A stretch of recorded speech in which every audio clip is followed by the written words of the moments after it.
Welcome to the Positive Pen Podcast, where your stories and soul work matters. Now let's dive in.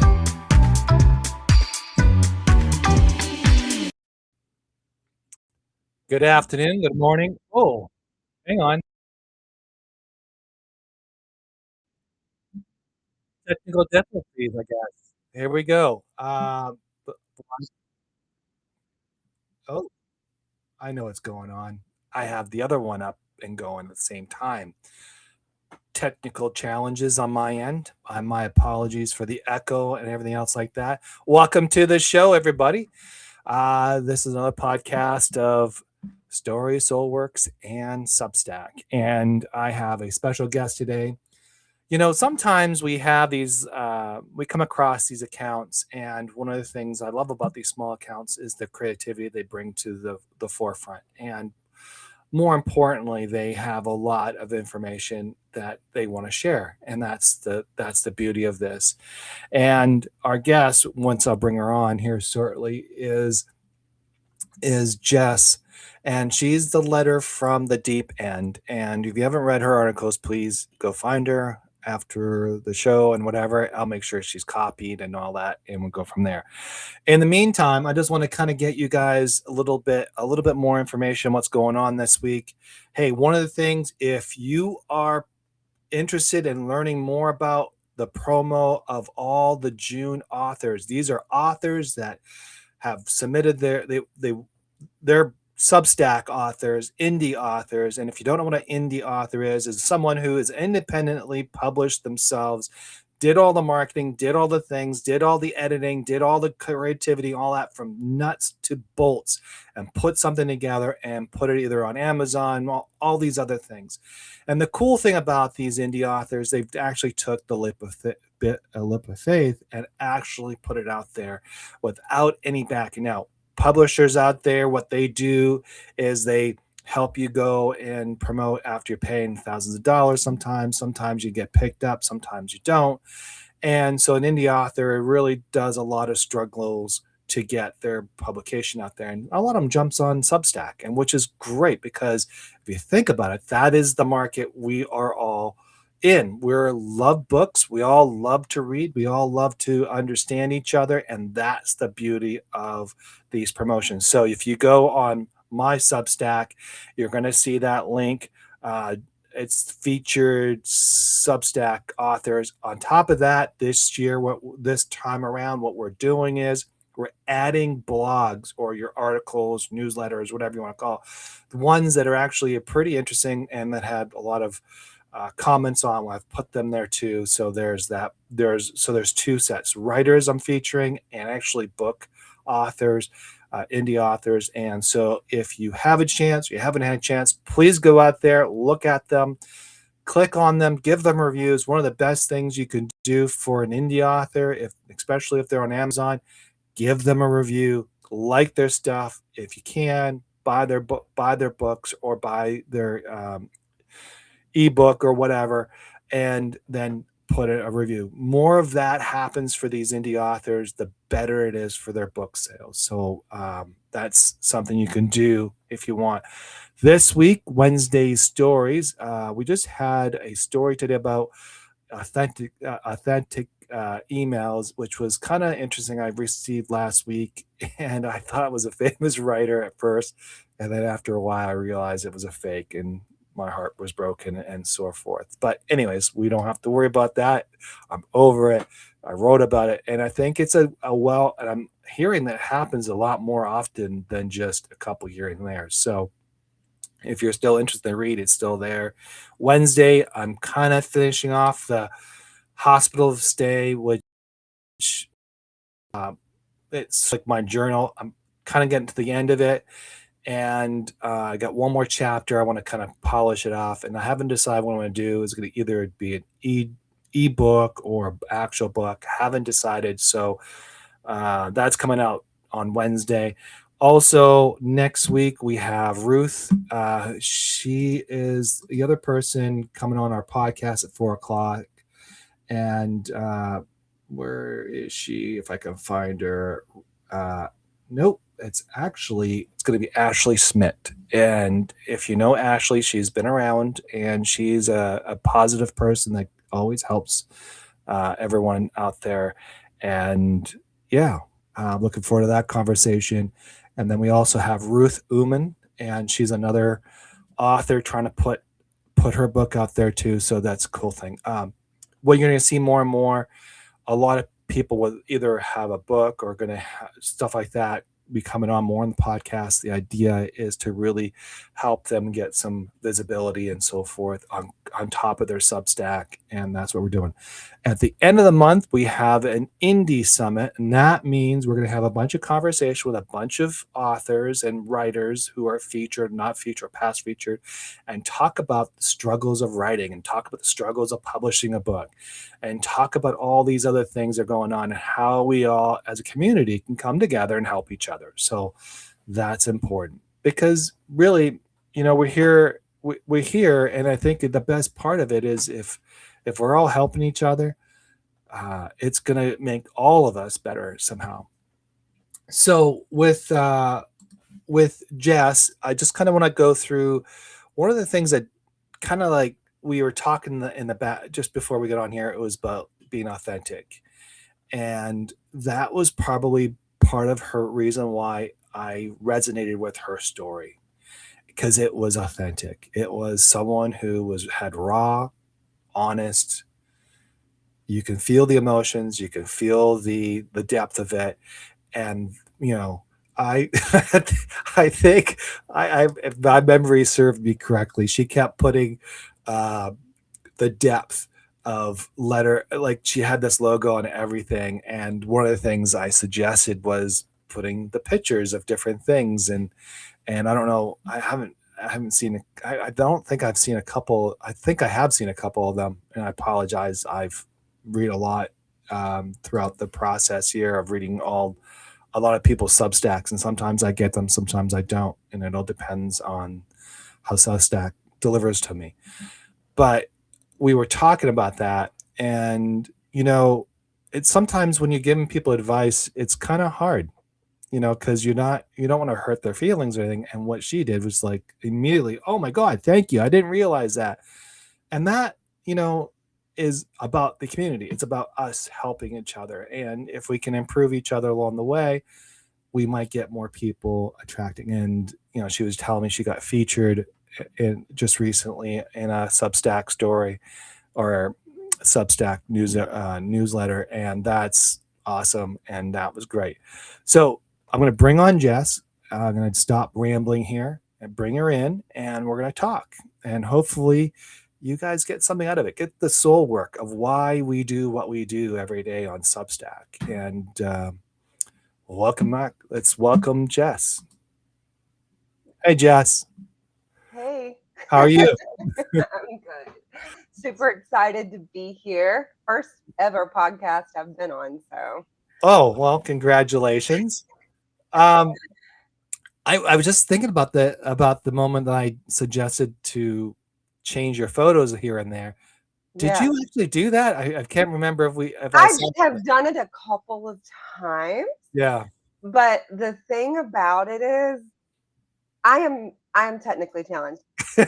I love writing. God has given me that gift. It's awesome. I love that. But when it comes to technology, I mean, right now I'm a full-time accountant as well. I just don't have the time. Wait a minute. You're an accountant and writing? That doesn't make sense. I know. It Your doesn't make analytical sense. skills must be out the charts. I have been an accountant for now 26 years. Wow. Yeah, and I am always the most personable one on the team. And I question myself daily, like, why am I in corporate America? Like, I'm a tortured soul. I want to write. It just, I think in a way, God knew that I was going to need to pay the bills somehow in about 17 years of marriage and be able to provide for a full family. And it just pays a little better right on the money than writing does that I could put in. But I have a dream, and one day it's gonna happen. That's awesome.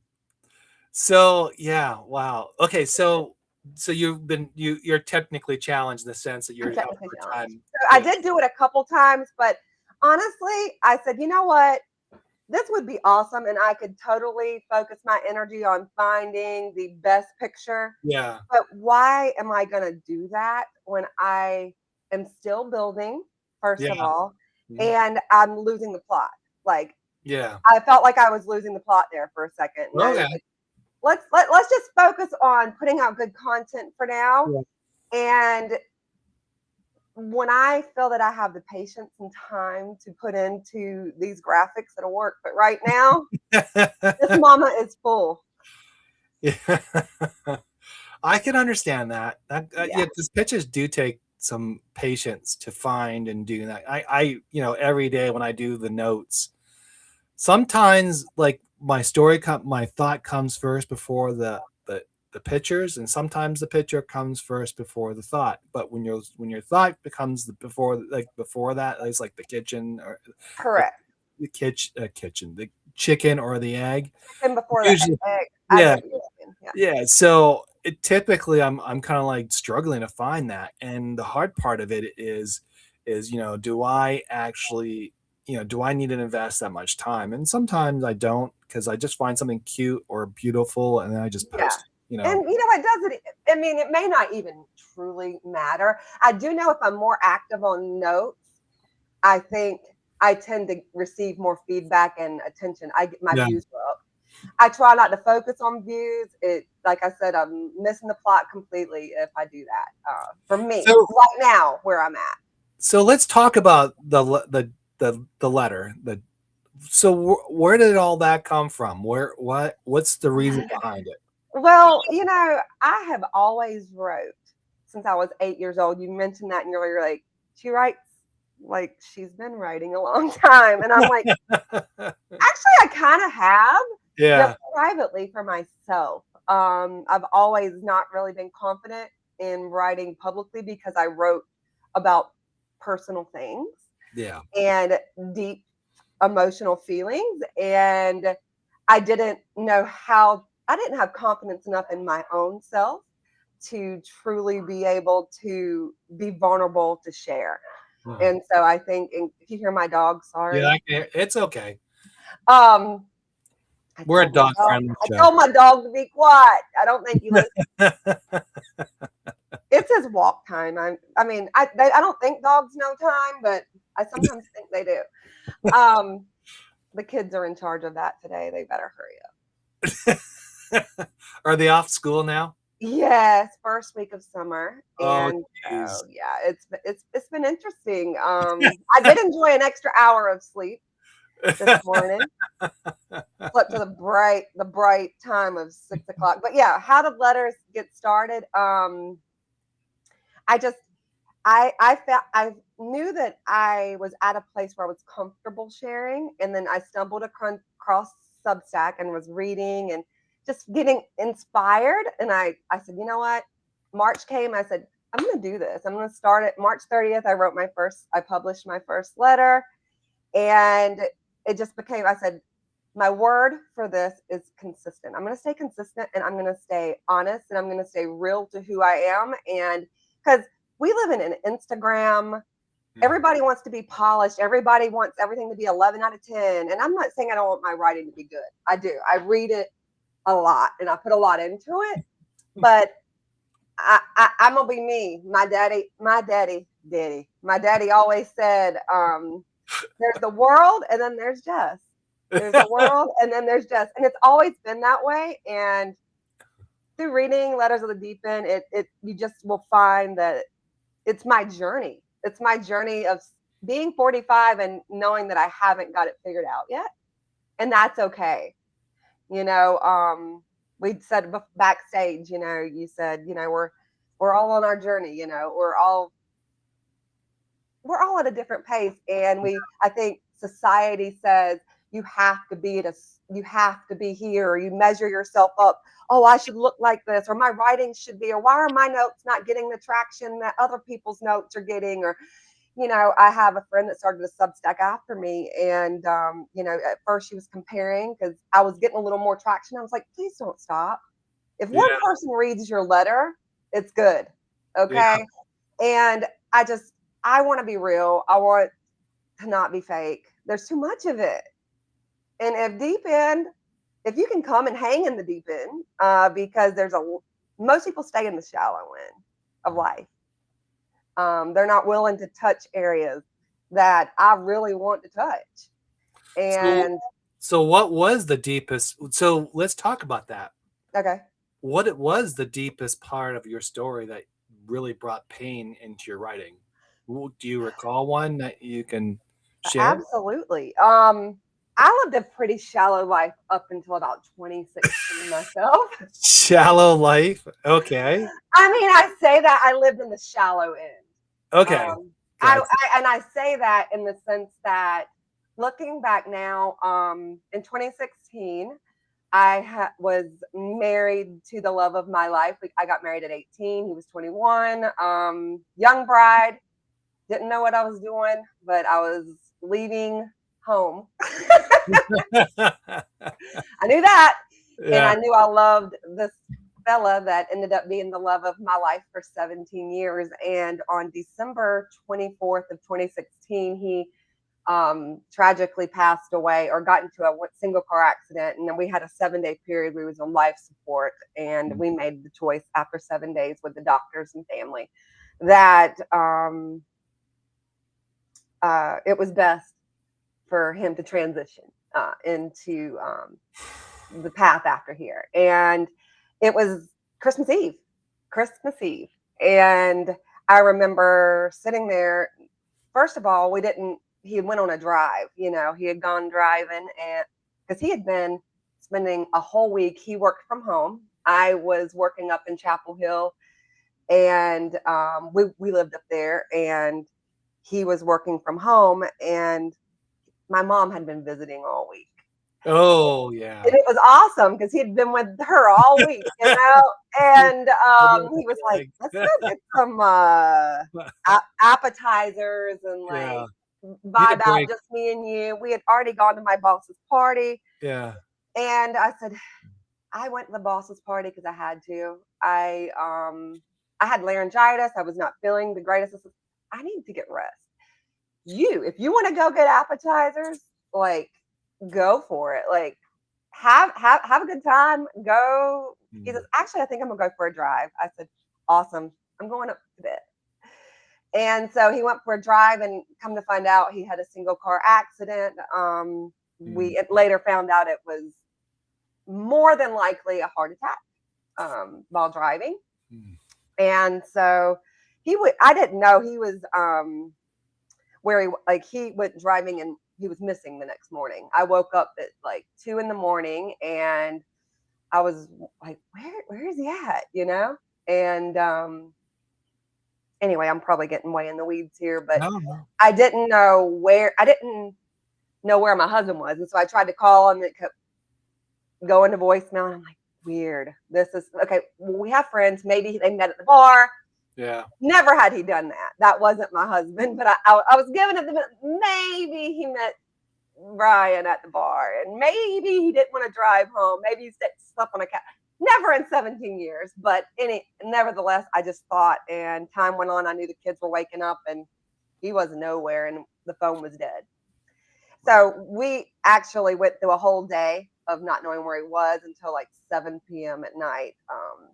Cops were able to let me know he had been life flighted at midnight the night before, right at midnight. So it was like Christmas Eve midnight. He was sent over on life support. They had revived him 3 times, and I was to go identify him by tattoos. And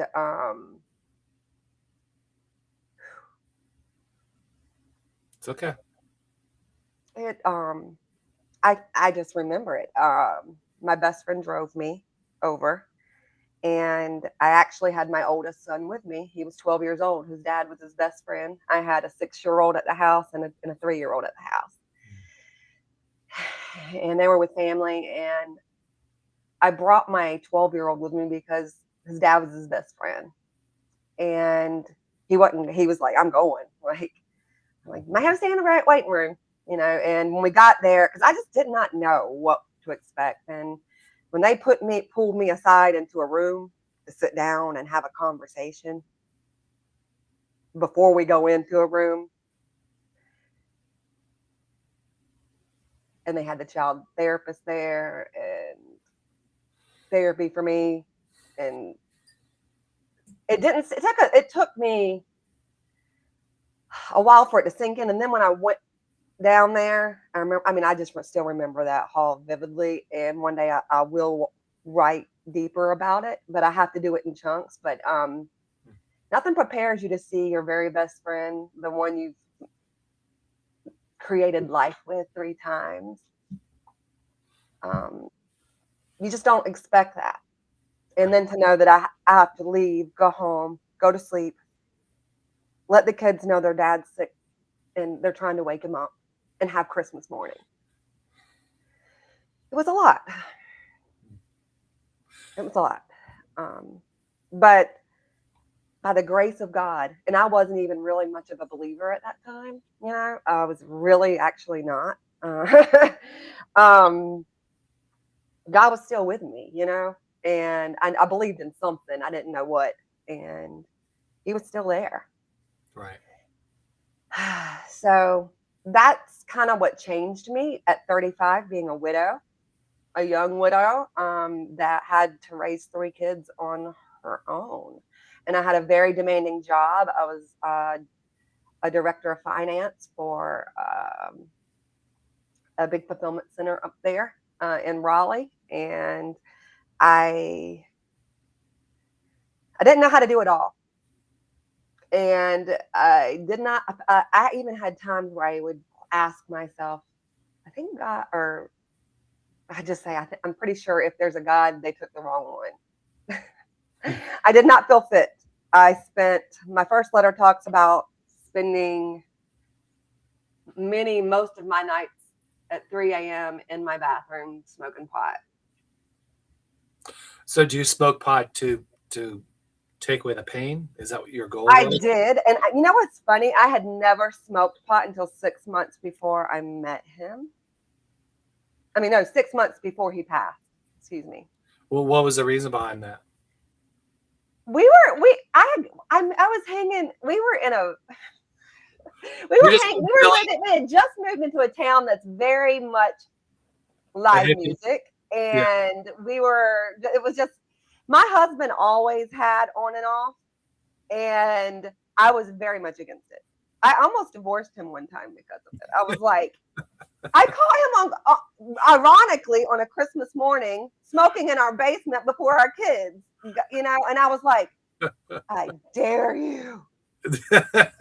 You have to smoke before our kids get their presents. Isn't that good enough? Christmas morning.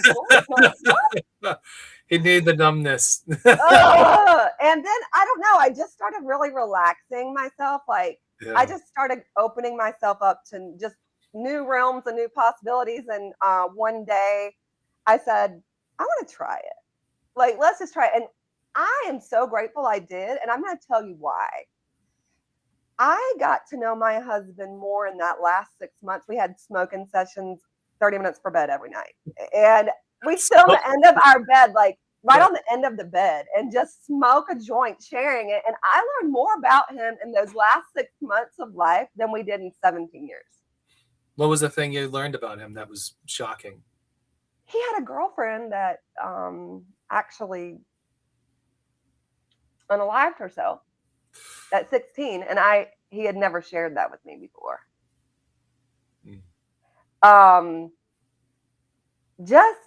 He was way more relaxed than, like, I don't know. We just were able to connect on a whole different level. And someone said, well, it was because you got on his level. You were more of like a high, and it was like you're high and mighty, you know, and now you're just chill. Like maybe I was different, you know, maybe it wasn't him at all. Maybe it was me.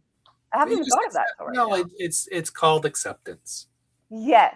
And I'm actually grateful for that. And he did kind of teach me, but I didn't think about smoking pot until I got home that first night. I had the whole family in the house, and I'm like, I gotta figure this out. My mom's here, and she knew Jeremy did, but she definitely wouldn't know I didn't. Even though I was like 35 and it was my own house. I'm like, whatever. Anyway, I called a good friend, young 25-year-old college student over. I said, Jeremy's got all this stuff. I need you to teach me how to use it. She's like, bet. All right, I'm down right now. And so, honestly, I used that as a coping mechanism for the longest time. I'd sit in my bathroom after my kids would go to sleep. And because I didn't want them, it's almost like I was a teenager hiding from my parents. I'd like put the towel down and but I'd sit there and the night I was the loneliest because the bed was cold. And my first husband, he liked to dress, and so his closet was immaculate. And I kept his light on at night, and I would just look at it just the way he left it. Just the way he left it. He had his jogging clothes from when he had went out that morning, for his walk.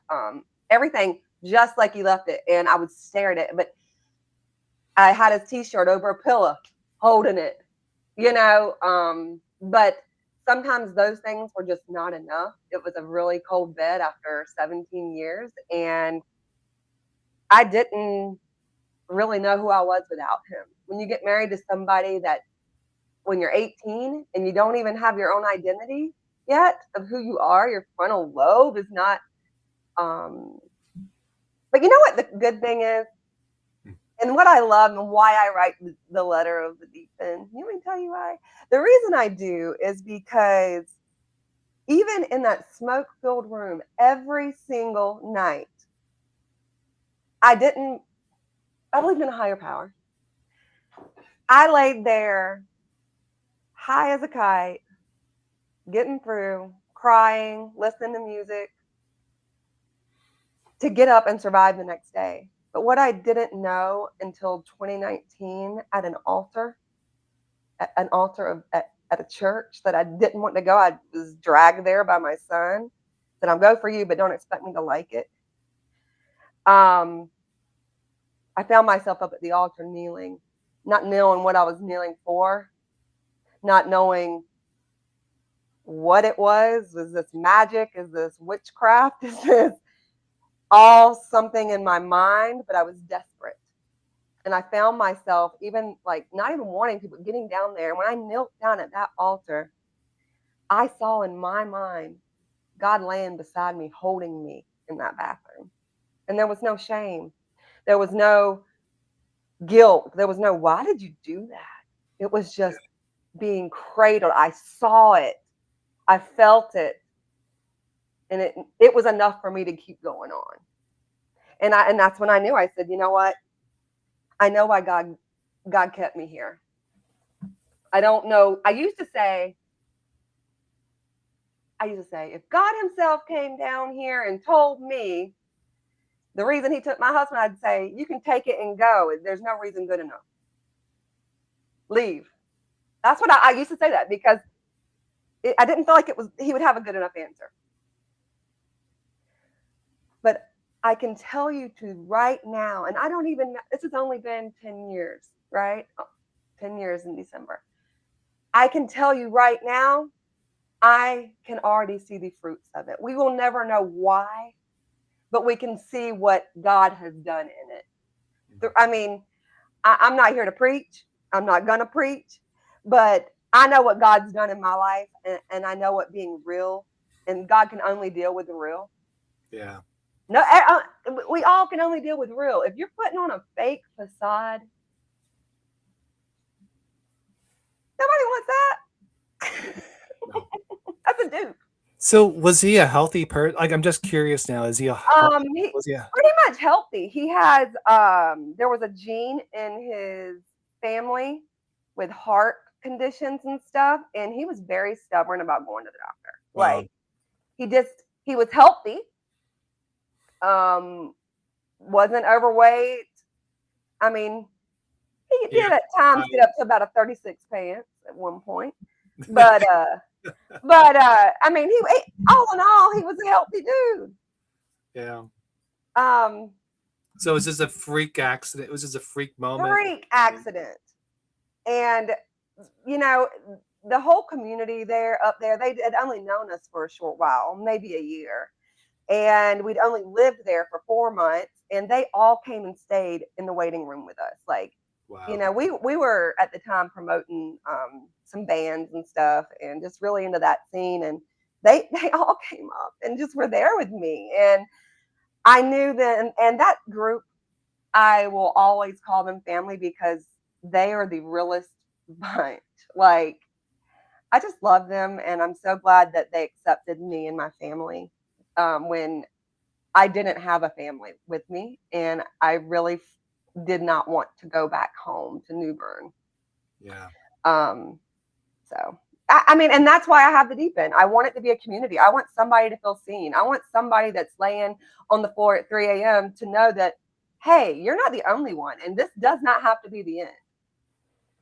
So when you were kneeling at the altar and you felt the presence of God there, did that kind of like washed away a lot of the shame or the embarrassment or any of that? Like, I'm sure there was a lot of emotion. I'm using words now. I'm not saying that's how you felt. I'm just saying, Right. like the hurt, the pain, all that stuff. Because I'm sure you went through a lot of emotions. Did it just kind of like washed away, or was it just more or less was an answer? It was all of that, to be honest. And I don't know that it all came at one time. Yeah. I was able to see that came in my mind, Mm-hmm. and it gave me peace. I did a lot of emotional release at the altar that I can't truly explain. It was something that I will tell you this. I think it was the first time I exhaled. Mm. And that was 2 years. It was November 2018, and that was 2 years post loss. It was the first time I had let go because a week after his death, Christmas break was over. We were back in school, and I was back at work. I was scared. I was scared to let go any at all, because I was scared if I let go any at all, I would never come back. Why is that? I was scared that I had this fear that if I truly let myself feel the impact of what I was truly experiencing, I would not be able to survive for my kids. So you were walking around numb? I was And in shock. I should say that because usually tragedies.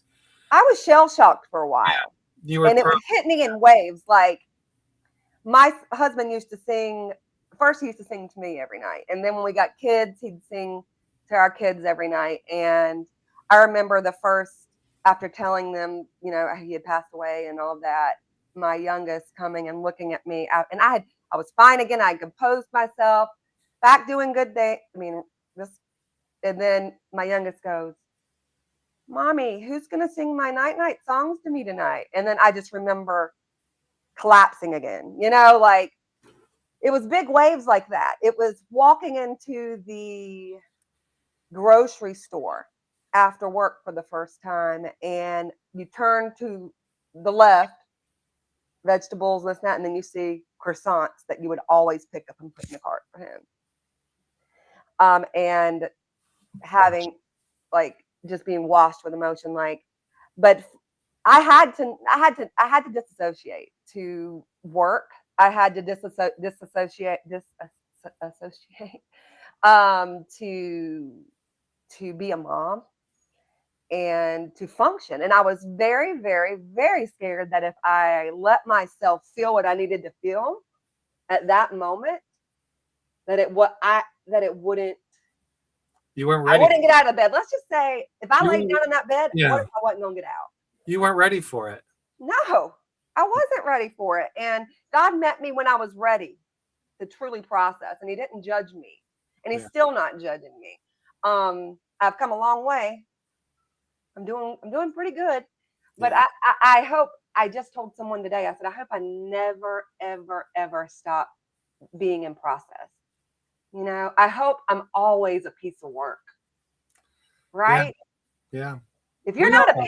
if you're not always, always just, trying to just be aware or be observant or be alive and get excited and be hopeful and dream, you're existing. Yeah. And there's nothing good in that. And I did that for a long time. So you talked about peace. Tell me what peace looks like to you. Mm. Peace is what I will protect at all costs. I never knew true peace. I will tell you this honestly. I never knew true peace until I met. I mean, this comes after meeting Jesus. I'm telling you. Until I met my husband now, Sean. Yeah. Jesus is the peace and the truth and the light. Let me tell you. But he brought Sean to me, and Sean is just a tad bit older than I am. About 8 years. He's a Gen X. He likes to say I'm a Gen X, but I am. I'm an 81 baby. I just want. Gen Um, X of a different style. right, right, right. And he just brings a level of, we're polar opposites. I write about this up in an upcoming letter about how with my first husband, I melded into him and his likes and this. But with Sean, I don't have to do that. He, I guess, in my own 5 years of singledom, learned who I wanted to be finally. And with him, he lets me be it. And he helped me understand the importance of boundaries in your life, because there have been times where, well, the majority of my or family of origin, my childhood growing up was chaotic and enmeshed and toxic. And I didn't know any different for a very long time. And the majority of my first marriage, God rest Jeremy's soul for putting up with it. But he married my family. Oh, yeah. I mean, it came with it, and everybody had opinions about everything and was in the Kool-Aid and didn't know the flavor. Let's just say it. But Sean recognized the issues, and he kind of Actually, right before he showed up, I would say about 4 months before he showed up, I went no contact with my mom. Now, do you And have siblings too? I do. And And I'm only in contact with one right now. And um it is okay. And I'm at peace with it because I have peace. When people come into our house, it's crazy. Like, we don't live in some sanctuary house where it's like water fountains and fancy. I mean, you see this room.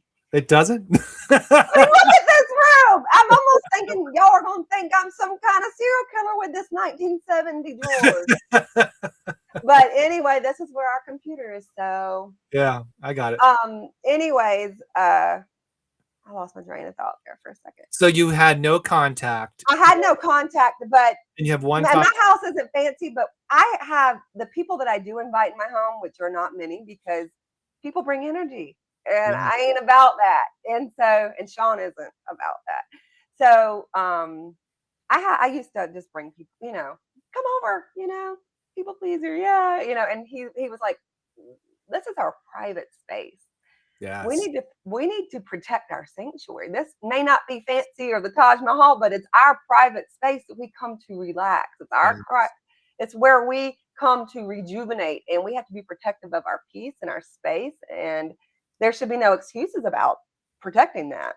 Yeah. We work hard for what we have, and God has given us, and we have every right to lovingly set boundaries. And so I actually understand that because I kind of lived, my mom was a little, I mean, she's a good person overall, but she is a little loud. She's Italian, and there's a lot of things going on with that. oh yeah. And sometimes the house could be very lively. And, For a long time, I didn't understand that you needed a sanctuary place, and it was really hard to find that in a house like that. And nothing wrong with where how I grew up. It was Right. it was just my childhood how it was. And then during the pandemic is when I really understood what peace meant. And because I was by myself, I was alone. There Mm, was nobody coming to save me. Nobody. And anybody that I trusted at the time left and mm, left me alone. And that's when you get to the point where you go, shit, this is it.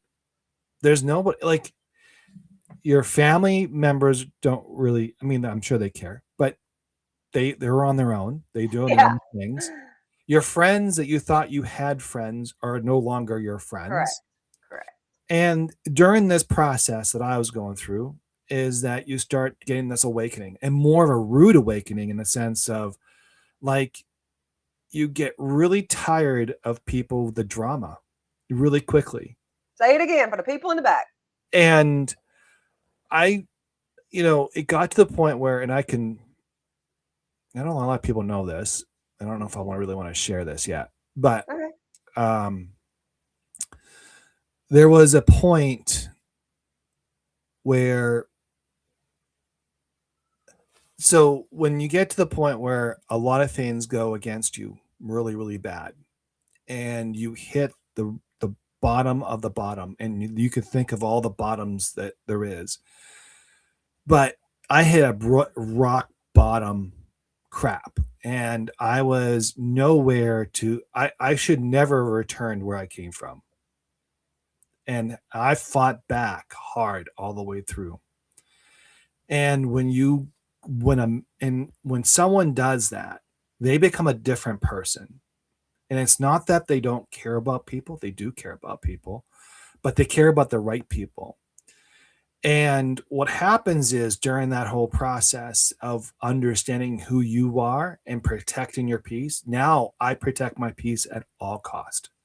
Now, there is some family dynamics that going on because it is what it is, right? And there's times where I say to Marie, and I go, look, I'm not into it. And she goes, okay. And she understands because I just don't want, like, my attitude is, I just don't want that energy in my life. I want to be a better person. I want to exceed. I want more than just the mundane crap that everybody complains about, the noise about this or the distractions. Like, did you see this? Did you see that? Like, those are distractions. They're not really building who you are as a person. It's just an avoidance. It's a distraction. It's codependency. You call it detachment, whatever you want to call it. Correct. It's just what it is. It's just, if you get to the point of who you are as a person, there's something inside you that someone believed in you one time, and that was you, and you forgot about it. Yeah, that's good. And when you get lost, and you get lost in that world of crapola, you're nothing other than just whatever the environment creates. Yeah. And you got to be your own creator. And Hmm. that's what, if you think about the higher being, that's what they're saying to you. Believe in you, believe in what you can do for yourself. Focus on you first moving forward. And then through the divorce and all that, and I had with my kids and all that, I mean, there was one point where I'll tell you, when I asked for, like, I used to name the years, and I haven't done this in a while. And I would call this one last time I did, it was called peace. Mm, I want peace. mm. And God does not give you peace. No matter what you look for, He gives you chaos and Yeah.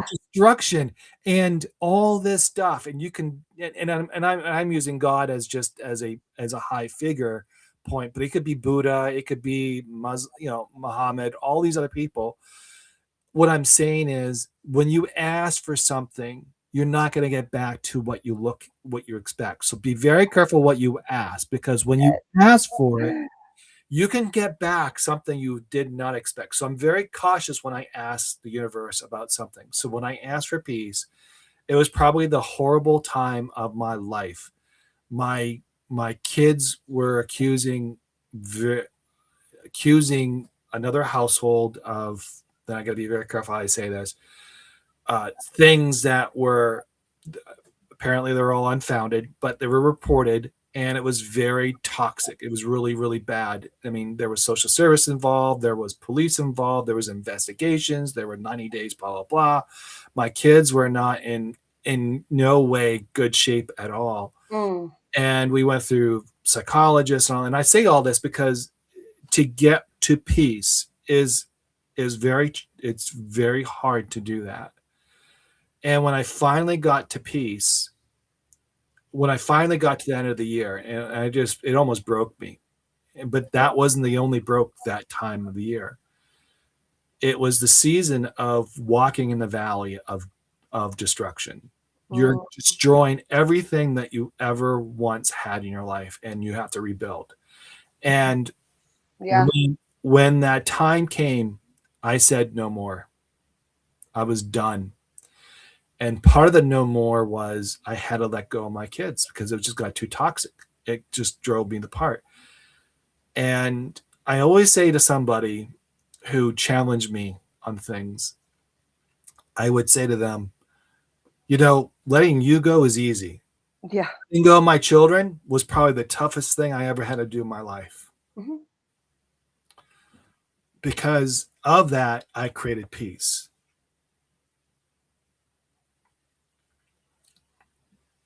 I get that.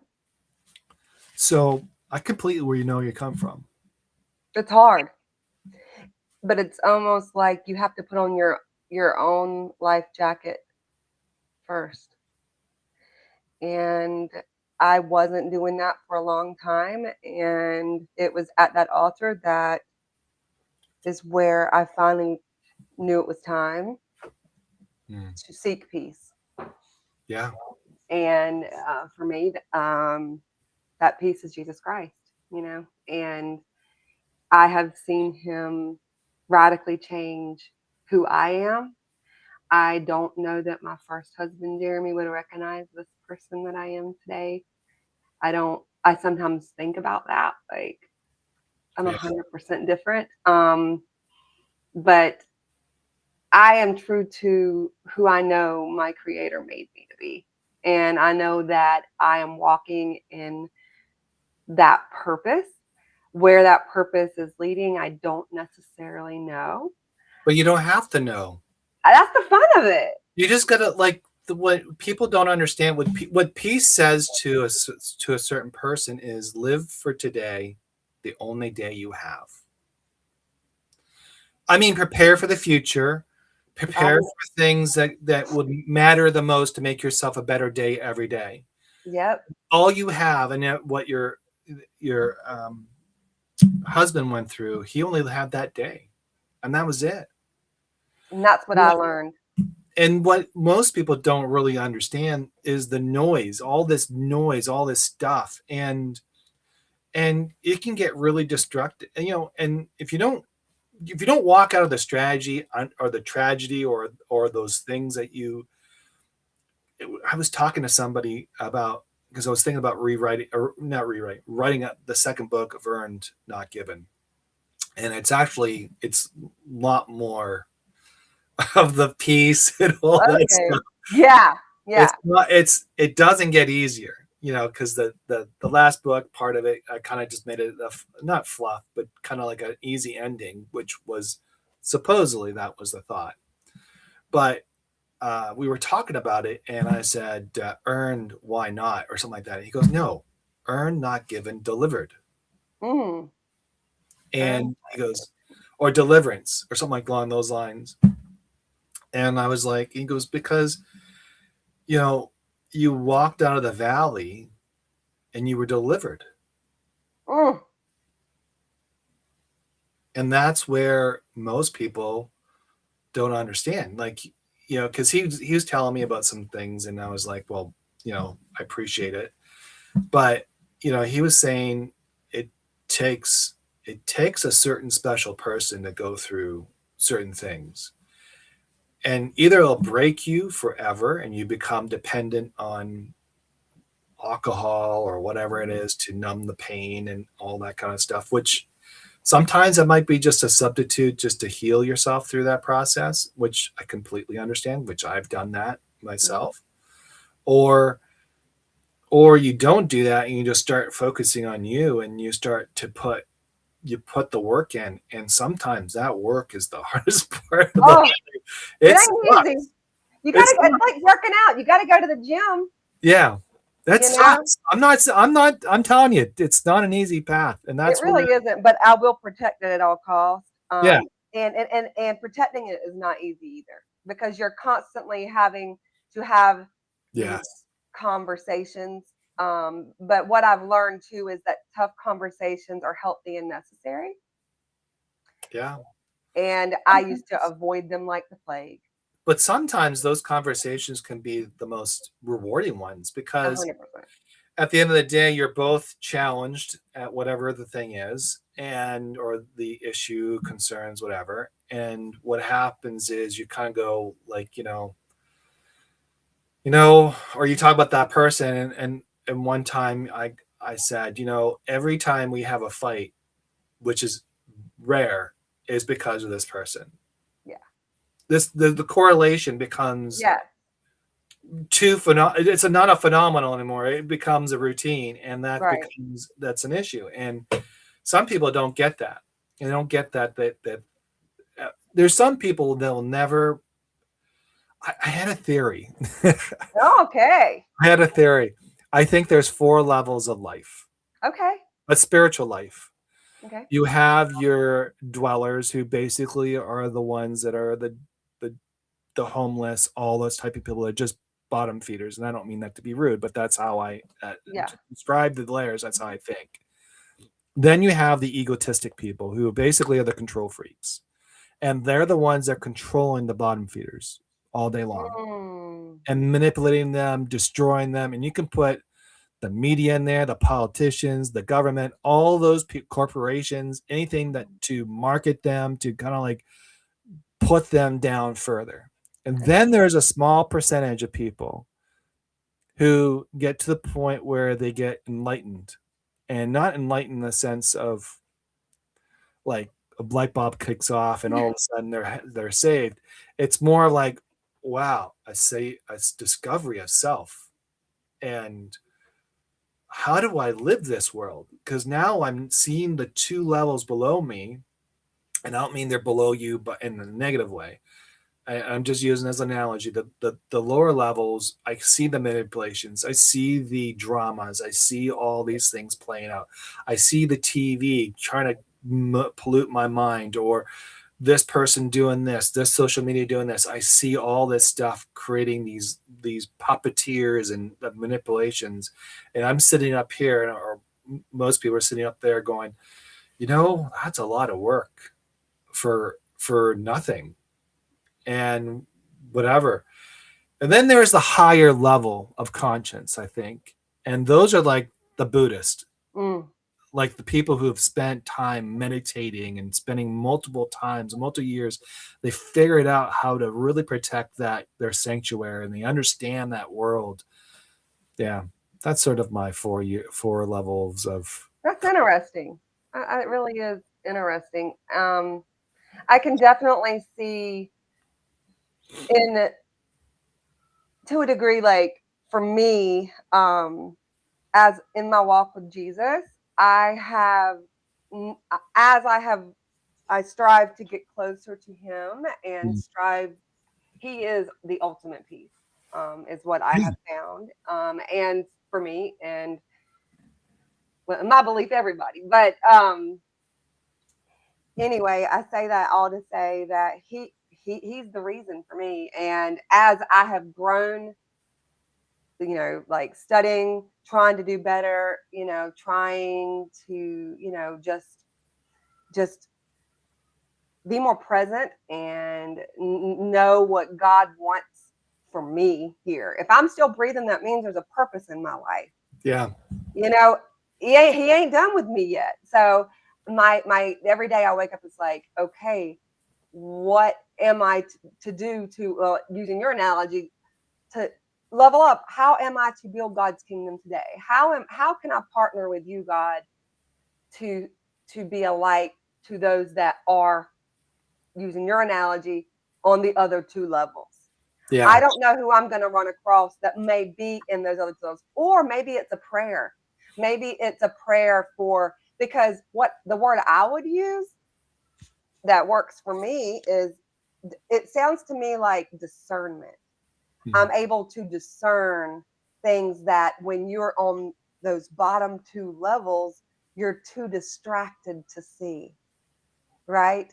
And I feel like once you reach this connection with God, when I got to that altar and I accepted Him and I felt His love and warmth wash over me, as we talked about, I knew it. I felt a belonging I'd never felt before. And that was the start of where peace comes, you know.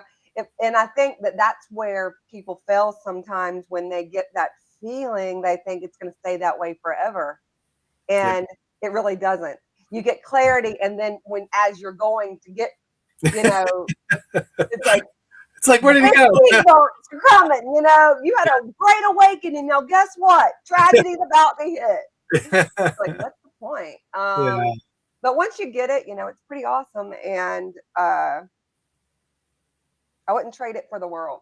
I mean, So, this life has not been easy. I don't wish that on anyone what to go through what I went through, but I will say, all in all, God's been faithful, and He's my number one.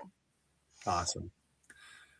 You know, you remind me, the story that you bring up about the, kneeling at the altar reminds me of the kneeling of the feet on the Mm, cross.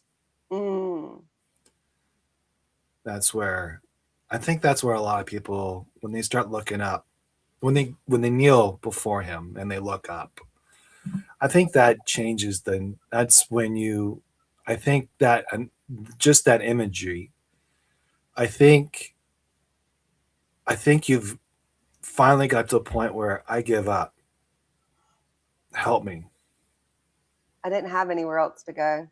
And I really didn't expect it to be there. My son had asked me to go to church, and I was like, uh, okay. All right. I was like, I'm going for you, but I'll go. You know, this is I love you, so I'm going. Yeah. Don't expect me to be all in it. Okay. And before I knew it, my legs were moving up to the. I'm like, what is happening? Why am I doing? It was almost out of body. I'm like, why? But it was like I needed my mind, body, and spirit needed to let go. And it's been a journey ever since. God has surrounded me with the best. I have a wonderful mentor.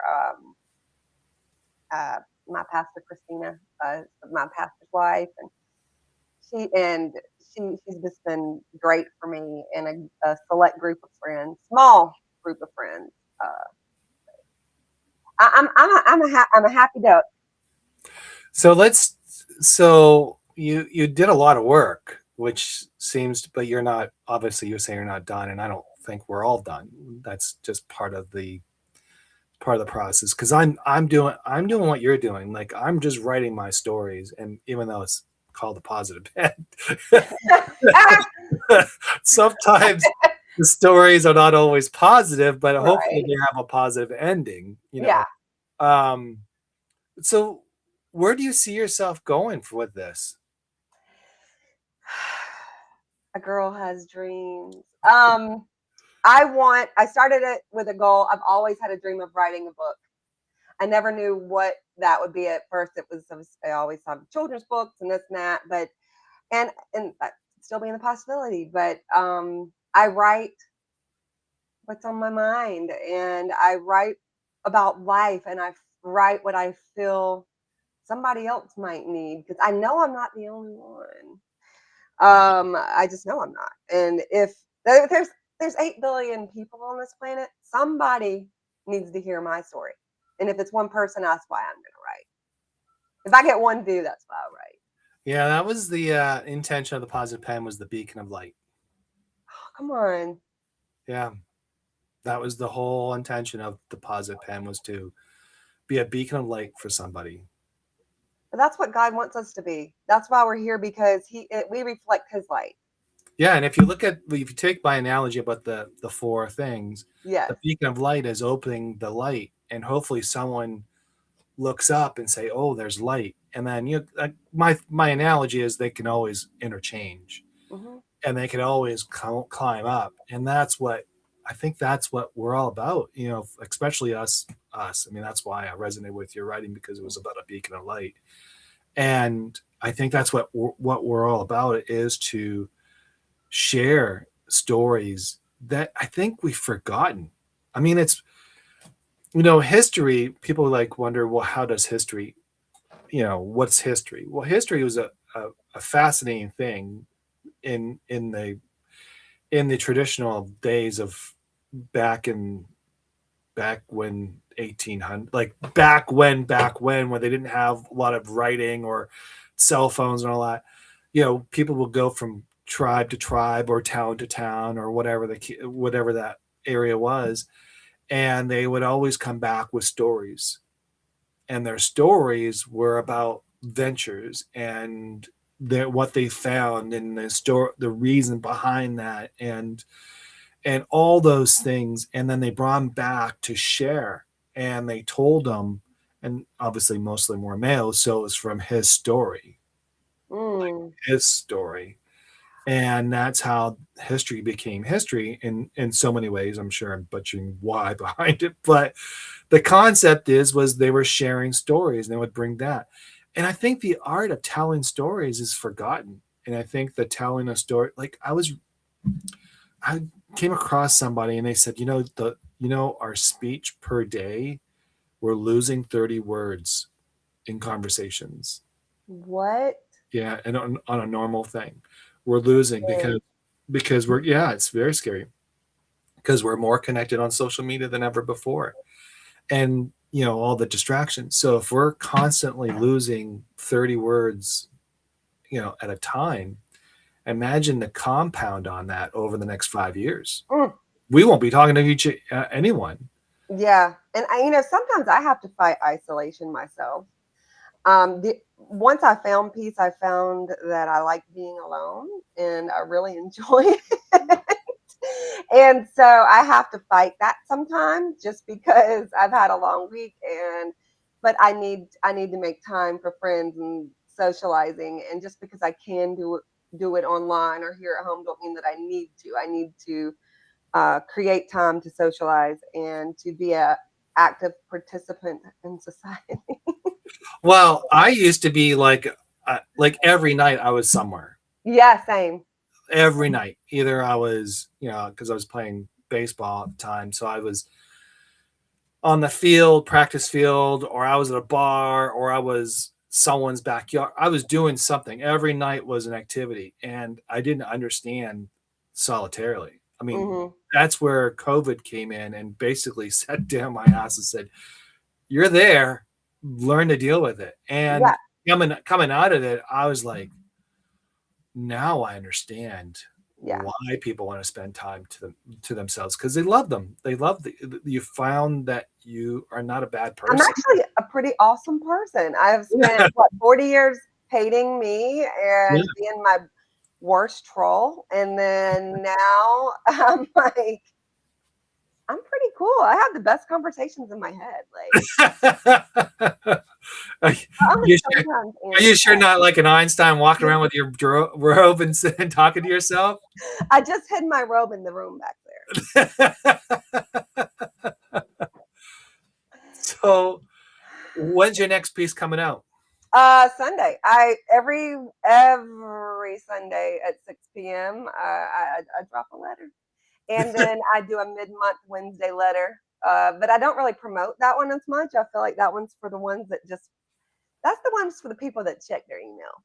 And I'm like, I'm going to give them a special nugget. And I always do. I feel like I love my mid-month Wednesday noon drops, because I don't promote them. I always only see emails, because I'm like, that's the real ones right there. That's the ones. That's my dogs. So after being on here for a year, you gained some followers or some subscribers, which is great. 189 by last night, but I'm not counting it. Really, it's not a big deal. But after a year, that's a pretty good accomplishment. Is it really? I was been on here for 5 years. I didn't get to where I am. Like, I think the first 2 years I had less than 20 people. Well, that gives me hope because I look up to you. I always see on Substack where there's like, when you scroll the feed, it's like one note gets like 5,000 likes, and they didn't say anything significant, and you're just like, if I spent my time writing something good and like 2 people like it, or not even, or it has no views, you're like, this is silly. I'm not wasting my time. So, yeah, I don't understand that. I'm not playing the game, bro. Yeah, I didn't sign up to play the game. No, I think they're. I don't know. I don't know. I don't understand that, and that's fine. But yours always do good, so you have nothing to worry about. I mean, less than 100 sometimes. I mean, that's fine. But I mean, really, when I do my notes, those are my thoughts, or like those are actual something like off the cuff kind of things. Well, they're not off the cuff. Obviously, there's a little bit put behind it, but they're like a daily thought. And I used to do a daily thread. And maybe I should do that. It probably would actually really help if I'm going to see it as like some kind of strategy, which should be a strategy. But I look at it as like a 10-year goal. I would like within 10 years to have a book. You can get a book in a year. I don't know. It just seems like such a big thing. Like you have a story. I know, that's why I'm writing all this stuff, so that I have you know what I mean? I don't know. Everybody says I have someone I talk to sometimes, and they are a very good reader of mine, and they say, write the book already. Like, why are you so? And I don't know if it's perfectionism. I don't know if I'm scared of failure. So just to kind of like the trick for me is sometimes I get a note and I create a note and I write a story out of it. Sometimes my public stories become part of a series or book. So my hospital stay, I don't know if you've been following that. And yes, you don't have, but that's all recent stuff. That's all like stuff that I've actually cataloged and start writing. And I just thought, and part of the reason why I started Pilot is because I wanted to write stories so eventually I can gather as many as I can and create the book. Or that's me right now. I'm there. I'm you at that point. Yeah, but it's cataloged a little better. So it's yours is cataloged a little better. Well, I mean, it's not you. I'm not saying mine's. I don't mean that in a negative way. I'm sorry. I'm just throwing my stuff up there, and we'll see how it goes. No. But I catalog it because I want to, so I can pull it and then put it in a whatever I'm going to use. Like right. I can put it in a Word, and then I can format it correctly. That's the reason why I catalog the way I do, is because it makes sense. I mean, what you do, you're just putting down thoughts, which is what you need to do, because you have a lot of thoughts that are sitting there and you're trying to figure it all out, and you need a place to vent it. And hopefully if it gets traction, you don't really care. I think you can put a book together with all your letters. I think I just don't have. And by the way, who's the letter going to? Good question.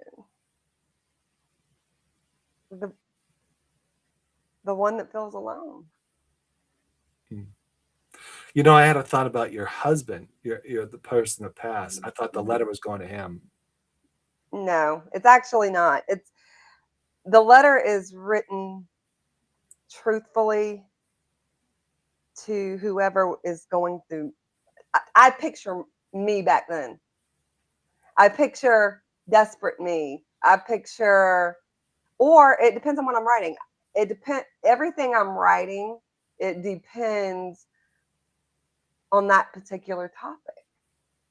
I always have that in mind. Like, the letter I wrote today, I am talking about me fitting in, and it comes out a couple weeks from now, but it's more or less me talking to someone that don't feel sufficient, and they feel like they have to mold themselves to whomever they're around. Do you Because feel like you're writing to your kids sometimes?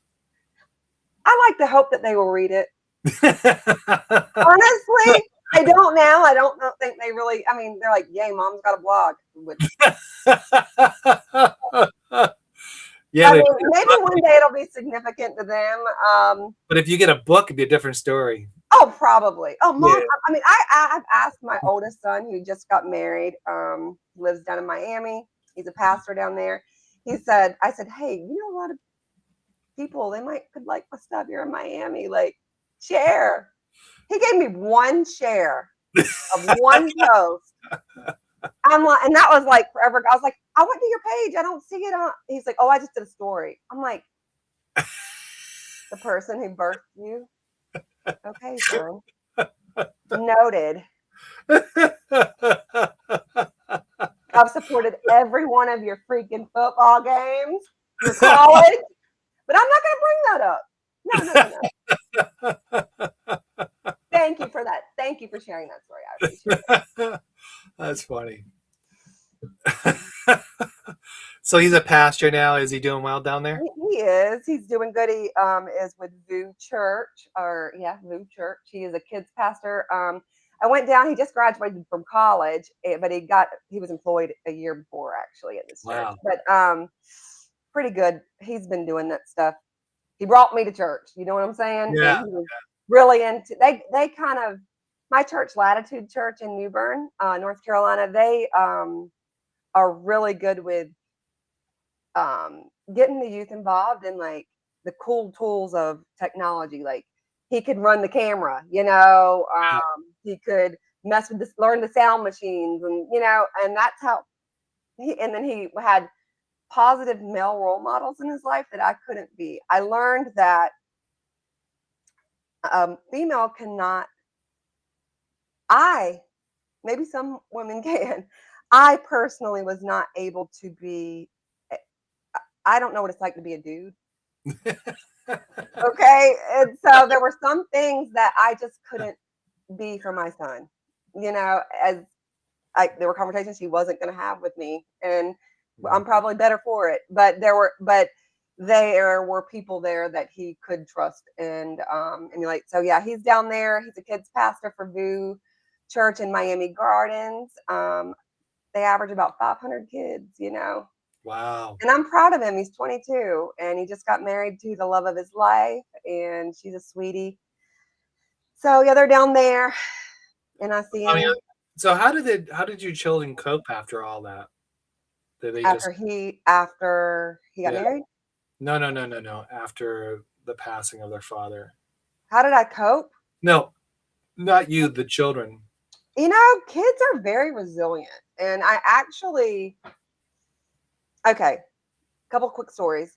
Yeah. Came home to tell my kids. Obviously, I had to tell my kids, my younger two, that their dad had passed. The older one was with me, and we said our goodbyes there together. And him and I made that choice together.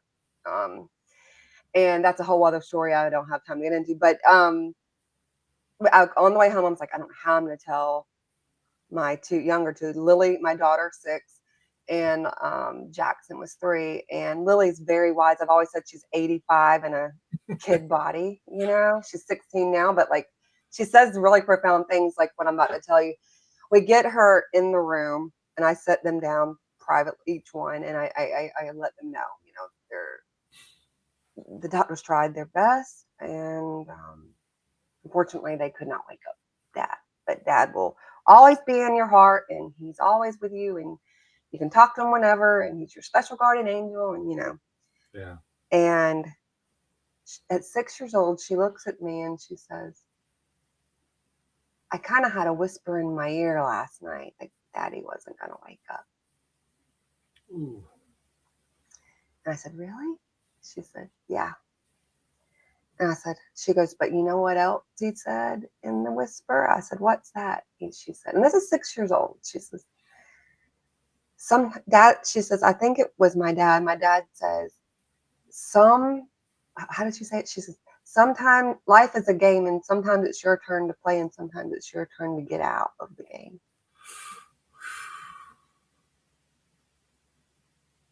And it's dad's turn to get out of the game. Oh. And I was just like wrecked, but also stunned at the profoundness of what my 6-year-old, like, how did he get that? Yeah. Only if you believe in something more. You know what I'm saying? Only if you believe in something more. And Jacob, my oldest, it would have been maybe 6 or 7 months. And I was the type, because I was running from life. Every weekend we had some place to go. We were going somewhere. We were doing something. I didn't want to be at the house. I finished work for the week. We were going somewhere. And we were driving at night. It was Friday night, and the kids were sleeping in the back. Jacob was beside me, and he says, I said, you kind of seem like you're doing, a song came on. I was like, this is mine and your dad's song, you know? And he's like, you know, and kind of held my hand for a second. I said, how are you? I said, you just really seem to like be doing okay. I said, how are you doing? You know? And he was like, I'm actually doing pretty good, Mom. You know, he said, I just realized I don't like feeling the way I'm feeling, and I'm not going to feel that way anymore.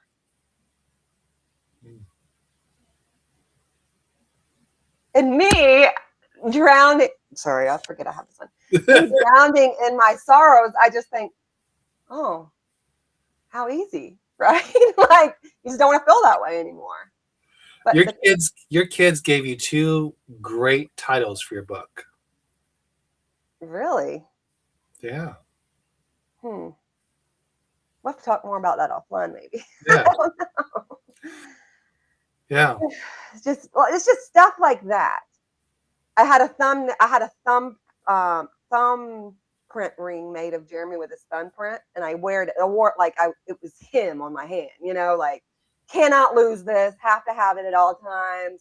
I rubbed it all throughout the day, and one day I was, you know, we counted and working for office. I had to go mail a lot of statements out, and when I went to put the envelopes in the thing at the post office, the ring fell in. They could not find it anywhere. They looked, and I was devastated. And my daughter Lily was with me, and she sits down. I remember sitting on the curb of the parking lot, just like devastated, like, I lost my ring, you know, and how sad is this? And you know, and she says, Mom, she says, you know, that ring really isn't Dad. She says, so matter of fact, right? She goes, Dad, you've already got Dad, and Dad's in your heart. You don't really need that ring. That's the ending of your book. The ending? Hmm? It could be. Just some thoughts. I love it, though. I am not surrounded by enough community of writers. I don't think that can lead me. You know what I mean? Like, I think I have more than I think I know. I have. Yeah, just the 3 things you just told me are very profound. I love that. Could be a great ending to a book. So because it's about letting go. Yeah, and I did, and that was huge. I mean, that was a monumental moment. And I haven't. I could reorder the ring. I can call it Funeral Home. They've still got it. I can, and I haven't. Yeah. You know, I haven't, and I've let go of more things. I had his urn for years, and I held it hostage, and it was awkward with his family. I didn't go see his family like I should. It felt weird to be around them, and because he wasn't there, and you know, it was just, we were grieving differently. It was just a whole thing. And I held on to his urn forever, and the kids were passing by it, you know, like after a while. You know, this is last year, and I felt God tell me one day, actually, as I was helping one of my best friends lost her daughter and her granddaughter in the same year. Same year I lost my, so we bonded through grief, and I was helping her set up a new thing for her child and grandchild at the funeral home she does at the cemetery. Mm. I was helping her set up an arrangement. She does one every month, and I just felt something like, you should give the urn to Jeremy's mom. And I'm like, the Wow. heck you say? No, negative. And I just and then it came back, and I told my friend Teresa, I said, I really, really feel like I need to give this urn to his mom, Roseanne. And I says, but she goes, I says, but I feel like I'm at a point in my life, I don't need it like I needed it before. And the kids aren't even using it. I said, no, I want to hold it. If the kids want to hold it, I will hold it for them, but they're not coming to it like they Yeah. used to. And I'm not. And I don't want it to sit here. And anyway, she says, Jessica, I love you enough to tell you, she said, you're married again. Not that doesn't diminish what you had with Jeremy, but Roseanne misses her son. And that would help her in her grief cycle more than you ever would know as a mother receiving her son home. Yeah, but it also interferes. It also interferes your current marriage. Correct. Well, she's been loving with it. I didn't sit on the buffet. I had a little thing for Yeah, the kids, and he's been great. But I asked the kids. I said, what do you guys think of this? They were like, we would love Mima to have it. Let her have it. And I said, you sure? And so I called her, honey. She was on an airplane within 2 weeks to get it, and it repaired she spent the weekend, and we were able to talk. And our relationship is it did like 180. Like wow. we just got back from Miami together, seeing my oldest, and that would have never happened before. I couldn't do that. It felt too weird. Well, that's part of peace. Yeah, Peace is about giving, giving. not. And it was freeing. It is so freeing. Yeah. And I didn't feel a loss. I haven't felt empty. I'm at peace. Life on life terms, man. So I'll give you something that I did today. So there's a blanket. There was a quilt or something that I bought, and it was during this transition I was in, very hard time, and it wasn't a thing that it was just a bed cover, more or less. Mm, And it was old. It was getting old. It was worn. And it was something that, needed replaced with something new. mhm, And I kept it because I was like, that was something that I paid for that I didn't have a lot at the time. And I was struggling. I was struggling a lot. And I needed something for my bed. And that was something I had. And today I gave it up. I Today, donated it. Yeah. how did that feel for you? I just felt like it was time for a change. Like Hmm. life needed to move on. Hmm. Hmm. I totally get that. I will cry when my 2018 Corolla that I bought for myself by myself on credit for 5 years, then I Yeah. paid it off all on my own. Let me tell you, I'm gonna drive that thing with or without hubcaps. I don't care if I'm an accountant and my husband's an engineer. I don't care. It's got it's got like a mellow yellow stain up there from my stepson, like throwing his mellow yellow bottle up. It's got a mustard packet. We won't go there. Anyway, I just love my Corolla. It tells a story. We go back to Yeah. stories. Yeah.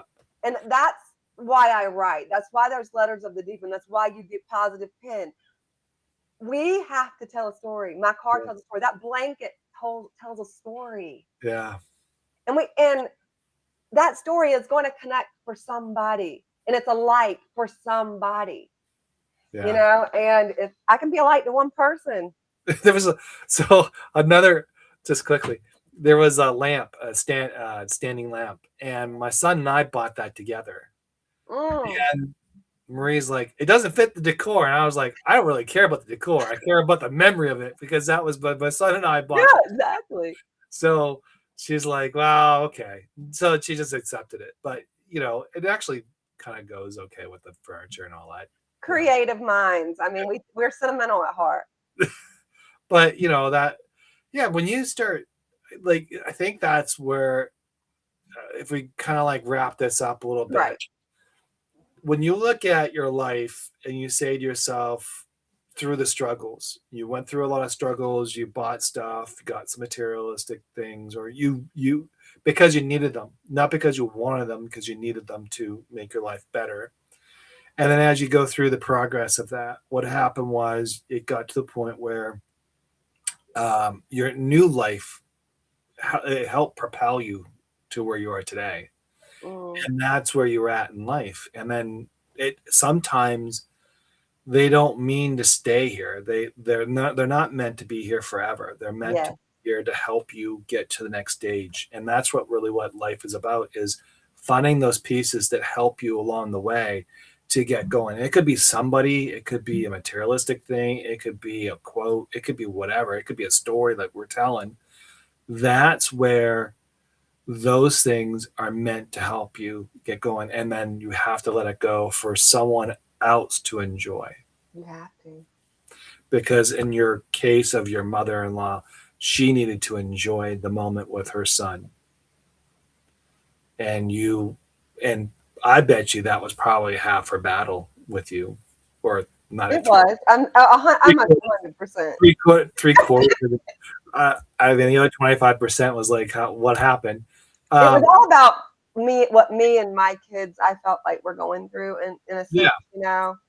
and there's a lot of that though. Grief made me a little bit selfish in the beginning, you know. And that's okay. We Yeah, all grieve differently. We yeah, all grieve differently. Some may hide it better than others, and some cannot hide it, and they're the worst person you could ever imagine at the time. But everything is justified to a certain extent. yeah. Just It's don't like, stay there, you know. Like, and that's what I say. It's all about personal growth. That is kind of what I try to steer towards at letter of the deep end. Like, I want people. I want to see my growth, which I've been doing that my whole life. I told you, I've been writing my whole life, but I finally felt comfortable enough to put it myself out there. I like seeing my part. I love going back, and seeing, oh man, I remember that. That's crazy, and you put it out there. Once you put it there, it's there. Somebody can search it up. You got the tags, and yeah. kind of set it and forget it. Because I mean, that's kind of what I do anyway. Because I'm moving on to the next thing. Because I don't want to be stuck. With that said, what is a lesson that you would share? A lesson. I would say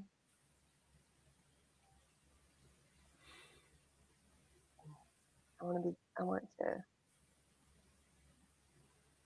you mean just any lesson or my biggest Yeah, whatever comes to you. It doesn't have to be. so profound, right? Yeah. Yeah, Bring I'm your like, am I daughter in. supposed to be the deepest philosopher right now? Bring Oh in your daughter. She's a lot better than you right now. my God. Yeah. Literally. Okay. Just kidding. Um let's see. A good lesson would be don't be afraid to get to know who you really are. We can be so caught up in life's circumstances, there where you're at or where you're not at, goals, expectations, to-do lists, people's opinions. Um, Silence that. Silence it so that you can not only hear your own voice, which is what you'll hear first, but after you hear your own voice, you're going to hear God's. Mm. And He's never going to lead you astray. Um, he's the way, the truth, and the light, and His light reflects on you. And we're called to, if you're still breathing, you're here to be a beacon of light to at least one person. And if I can do that, then that's what I'm here to do. Well, thank you.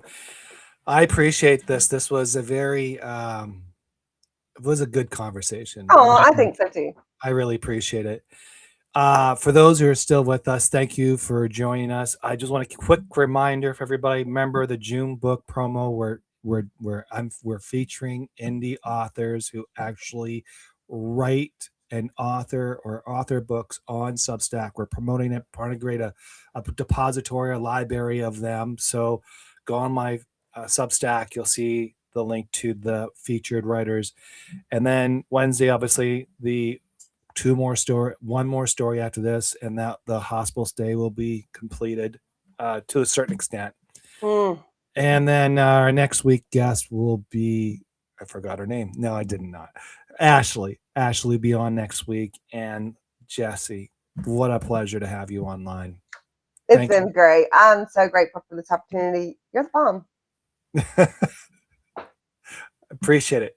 Great. Talk to you later. How do I get out of here? Yes. Oh, I'm not supposed to. That's right. We're good. Thank you, everybody, for joining. Thank you, everyone that came into the chats. Appreciate it. And we'll see you next week.